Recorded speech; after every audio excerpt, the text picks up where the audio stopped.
Hello students, next topic is terms of credit. Every loan agreement specifies an interest rate which the borrower must pay to the lender along with the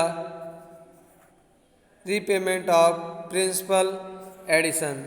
तो आप देख रहे हैं कि ये credit के terms हैं।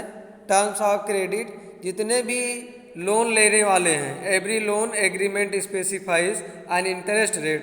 तो आप किसी भी सोर्स से लोन लेंगे, आपको इंटरेस्ट पे करना होगा। Who is the borrower must pay, और बारोवर किसको पे करता है ये इंटरेस्ट?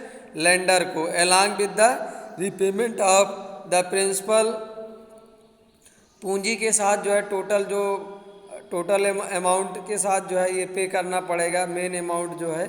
इन एडिशन लेंडर में डिमांड कोलेट्रल। तो इसके अलावा जो है क्या करता है लेंडर में डिमांड कोलेट्रल। अगर आपको लोन कोई लेंडर दे रहा है तो आपसे कोलेट्रल कुछ कागजात या इसके तौर पर ज़मीनों का जो है रिकॉर्ड या लैंड रिकॉर्ड या और भी आपके डिटेल्स जो है कोलेट्रल के रूप में रखेगा। Means collateral means security against loan. Collateral is an asset that the borrower owns. तो ये कोलेट्रल क्या है, आप क्वेश्चन बना लेंगे। व्हाट इज कोलेट्रल, बहुत ही इंपॉर्टेंट क्वेश्चन है, इसको नोट कर लीजिएगा।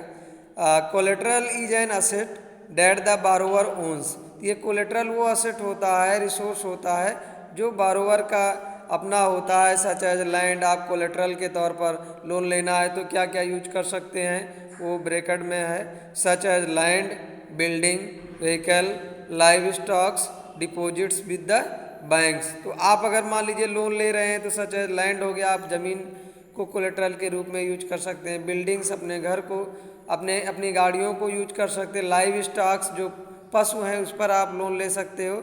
डिपॉजिट विद द बैंक्स, अगर बैंक में आप जमा किए हो तो उस पर भी आप लोन ले सकते हो। ये क्या है, ये कोलेट्रल के तौर पर यूज किया जा सकता है।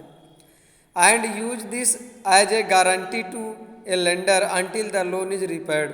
तो जब तक लोन आप वापस नहीं कर देंगे तब तक ये गारंटी के तौर पर जो है लेंडर के पास सुरक्षित रहेगा। If the borrower fails to repay the loan, अगर बारोवर लोन देने में फेल होता है, the lender has the right to sell the asset or collateral to obtain payment. तो ये जो लेंडर है उसके पास ये अधिकार रहता है कि आपका जो ये असेट है जो गारंटी के तौर पर कोलेट्रल के तौर पर रखा गया है उसको बेच करके अपना वो पैसा वसूलेगा, obtain पेमेंट वसूलेगा।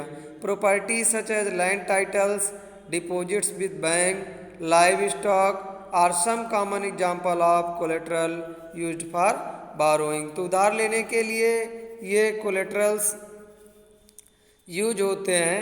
अब आप जो है यहाँ पर देखेंगे ये figure, make your dreams come true with our fast money personal loans यहाँ पर दिया गया है, लेकिन बिना कोलेट्रल के बैंक लोन नहीं देती है। ए हाउस लोन, आपको मान लीजिए हाउस लोन लेना है। Megha has taken a loan of ₹5 lakh from the bank to purchase a house. तो मेगा जो है ये 5 लाख जो है बैंक से लोन ली थी, क्या करने के लिए? टू परचेज अ हाउस, घर खरीदने के लिए। The annual interest rate on the loan is 12% and the loan is to be repaid in 10 year. तो जो एनुअल लोन परसेंट था वो 12% था और रिपेड कितने ईयर में करना था? Repaid in 10 year in monthly instalment देना था। Megha had to submit the bank document showing her employment record and salary before the bank agreed to give her the loan. तो कोलेट्रल के तौर पर जो है मेगा अपना जो है एम्प्लॉयमेंट रिकॉर्ड रखती है, अपने सैलरी का रिकॉर्ड रखती है, तो वो कोलेट्रल की तरह वर्क करता है वहाँ पर। The bank retained as collateral the papers of new house which will be returned to mega only when the repays the entire loan with interest। तो बैंक क्या करती है, जो घर का जो ओरिजिनल पेपर है उसको जमा करवा ली। The bank retained as a collateral of the paper of new house. तो जो नया घर है उसका पेपर बैंक अपने पास रखती है, which will be returned to mega only when she repays the entire loan।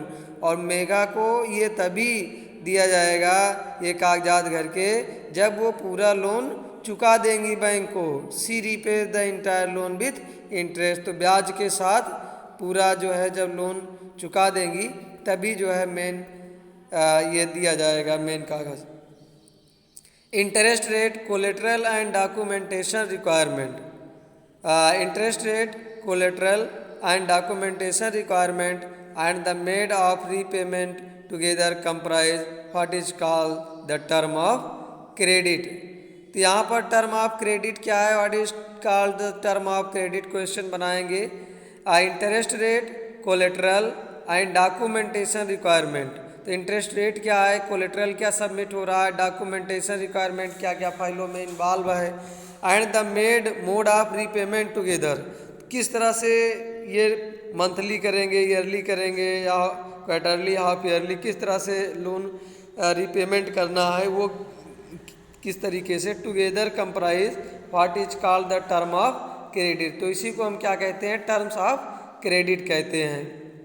The terms of credit vary substantially from one credit arrangement to another. तो हर जगह की टर्म और कंडीशंस अलग अलग होती है क्रेडिट की। दे में very depending on the nature of the lender and बारोवर। तो ये लेंडर और बारोवर के नेचर पे डिपेंड करता है। The next section will provide examples of the varying terms of credit in different credit agreements.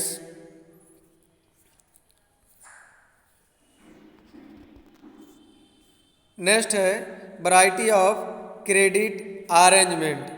तो यहाँ पर आप फिगर्स देख रहे हैं, फार्मिंग एक्टिविटी हो रही है, लोन्स फ्रॉम कोऑपरेटिव्स। ये besides bank, the other major source of cheap credit in rural area are the cooperative societies for cooperatives। तो पहला तो जो सोर्स है हम बैंकों से ले सकते हैं और उसके अलावा हम कोऑपरेटिव सेक्टर से लोन ले सकते हैं। तो यहाँ पर आप देख रहे हैं cooperative societies, member of cooperative pool, their resource for cooperation in certain area। There are several types of cooperative possible such as farmer cooperatives, beaver cooperatives। ये कुछ एग्जाम्पल दिए गए हैं, farmer cooperative, weaver cooperatives, industrial worker cooperative etcetera.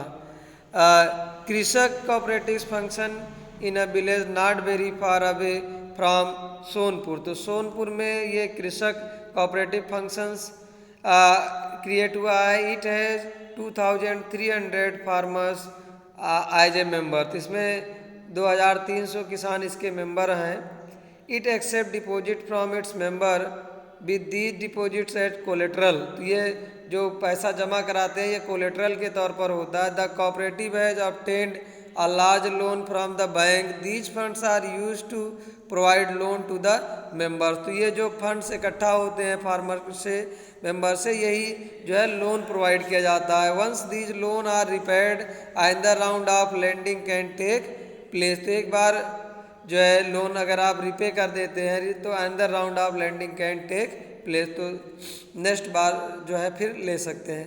कृषक cooperatives provide loans for the purchase of agricultural implements. तो ये किस लिए लोन देता है, एग्रीकल्चरल इम्प्लीमेंट खरीदने के लिए।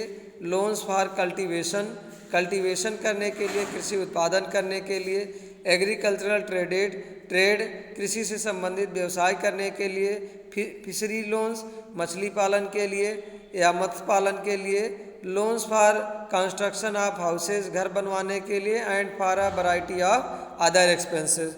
तो अन्य तरह के खर्च जो हैं उसके लिए भी जो है ये लोन देते हैं। Thank you dear students, have a good day.